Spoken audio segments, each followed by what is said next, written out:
అది అది ఒక వీక్నెస్. అదొక మా సిస్టమ్‌ది వీక్నెస్‌ని మీరు లాభం పొందాలని ఆలోచన కూడా రావద్దు మీకు. రైట్? అది వెళ్ళే వాళ్ళు ప్రాబబ్లీ వెళ్తారు. కానీ ఈసారి సీరియస్‌గా ఉన్నాం, వెళ్ళము అనేసే ఉన్నాం బేసికల్లీ. ఇది ఒక కొలిక్కి రావాలనేసే మా రిక్వెస్ట్. లాస్ట్ ఫైనల్ ఒకటే అండి. తెలంగాణ ఎగ్జిబిటర్స్ దిక్కేలి, Telangana state film chamber of commerce దిక్కేలి, మేము అందరు దిక్కేలి నేను ఒక్కటి మాట్లాడుతున్నా. పర్సంటేజ్ సిస్టమ్ అయితేనే ఆడతాము. ఏ సినిమా అయినా ఇప్పటిసంది, అది పెద్ద అయినా ఇంకేదైనా అది అందరు దిక్కేలి చెప్పమంటే నేను చెప్తున్నా. ఓకే, అది వాళ్ళు ఏం పర్సంటేజ్ ఇస్తారా కూర్చొని మాట్లాడుకుందాం. బట్ దీనికి పెద్ద ఇష్యూ చేయకండి, వీడికి క్లోజ్ చేయండి. పెద్ద సినిమా మంచి రిలీజ్ కానివ్వండి, హ్యాపీలీ హెల్దీ. Thank you. అది మాకు తెలియదండి. అంటే ఆయన అనుకున్నాం ఇప్పుడు మీ ముంగటనే చేయించేస్తాం. ఆయనకు లాట్ ఆఫ్ ఇది ఉన్నాయి కదా, ఆయనకు హెల్త్ ఇష్యూ కూడా ఉన్నది. ఇంకేదో ఈజీ లెటర్ రాసిండు నాకు హెల్త్ ఇష్యూ. మొన్ననే అనుకోటి వాళ్ళ డాటర్ మ్యారేజ్ అయింది, బయట పోతున్నాడు వస్తున్నాడు, యూనో లాట్ ఆఫ్ పార్టీస్ ఉంటాయి కదా, పోతున్నాడు వస్తున్నాడు. మళ్ళీ ఆయన కూడా కొంచెం ఉండే అంతే, కానీ నాట్ లైక్ ఎనీ ప్రెషర్ అని ఇది లేదు.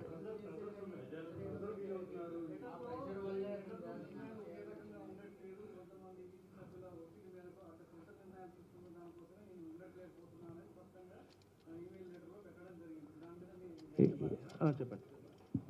ఇది ఒక సెన్సిటివ్ టాపిక్. మా ప్రెసిడెంట్ గారు ఒత్తిడికి గురైందని ఆయనే చెప్పారు. మనం ఊహించుకోవచ్చు ఒత్తిడికి ఎలా అంటే ఆయన మల్టిపుల్ రోల్స్ చేస్తున్నాడు, producer, distributor, exhibitor, right? So ఆ ఫోకస్ ప్రాబబ్లీ తప్పుతున్నదేమో. అక్కడి నుంచి ప్రెజర్స్ వస్తున్నాయి, ఇక్కడ నుంచి ప్రెజర్స్ వస్తున్నాయి, అది సర్వసాధారణం. సో అర్జునుని కాన్సన్ట్రేషన్ పోయింది, ఆయన ప్రొడ్యూసర్ కూడా డిస్ట్రిబ్యూటర్ కూడా. సో నౌ శేఖర్ సార్ వచ్చిండ్రు, is our new Arjun, he will take us to percentage system. Yes, is coming from Congress family. వీళ్ళ daddy he was a 2 times ministry. Ratnakar Rao garu అని ఎండోమెంట్ మినిస్టర్ ఉండే. వీళ్ళ ఇప్పుడే మొన్న 3 days కింద వీళ్ళ అన్నకు కూడా తెలంగాణ చైర్మన్ ఇచ్చారు. Is running from last 35 years నుంచి సినిమా ఇండస్ట్రీలోనే ఉన్నాడు. సో అందరూ అనుకున్నా తెలిసి నేను ఎన్నుకున్నాము. ఈయన పేరు జువ్వాడి శేఖర్ రావు.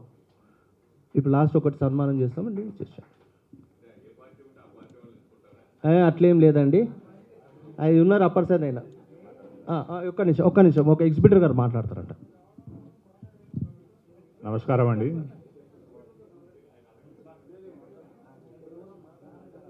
నేను అమృత థియేటర్ హన్మకొండను, నర్సంపేట్ జయశ్రీ టాకీస్కి ఓనర్నండి.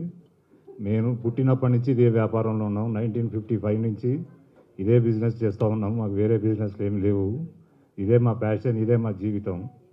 అటువంటిది ఈరోజు మా థియేటర్స్ అన్ని అమ్ముకునే పరిస్థితి వచ్చినాయి. నర్సంపేటలో మాకు 3 థియేటర్స్ నడిచేవి, అందులో 2 క్లోజ్ అయ్యి మాది ఒక థియేటర్ మాత్రమే నడుస్తుంది. దానికి సినిమాలు లేకుండా వారం బంద్ చేస్తూనే ఉన్నాము.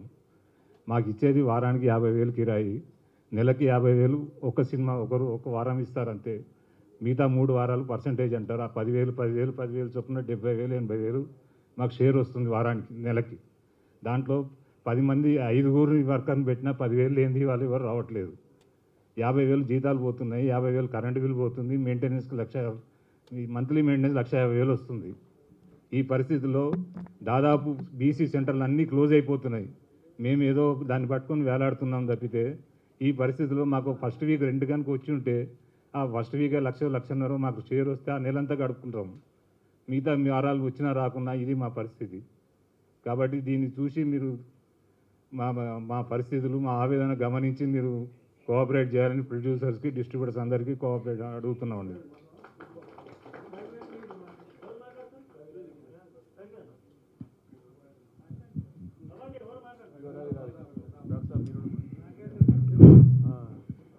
ఇక్కడ వచ్చిన అందరికీ, పాత్రికేయ మిత్రులకి అందరికీ, మా తోటి ఎగ్జిక్యూటివ్లకు అందరికీ నమస్కారం అండి. ఇక్కడ ప్రొడ్యూసర్ ఒకటే గమనించాలి ఏంటంటే, నా పేరు రఘురామ్ రెడ్డి అండి. నేను ఒక ఎగ్జిక్యూటివ్ని. ఒక 4-5 థియేటర్లు రినోవేషన్ కూడా చేశాము. అవి కూడా మనుగడలో ఉన్నాయి, ఇప్పుడు బంద్ అయ్యే పొజిషన్కి వచ్చేసినాయి.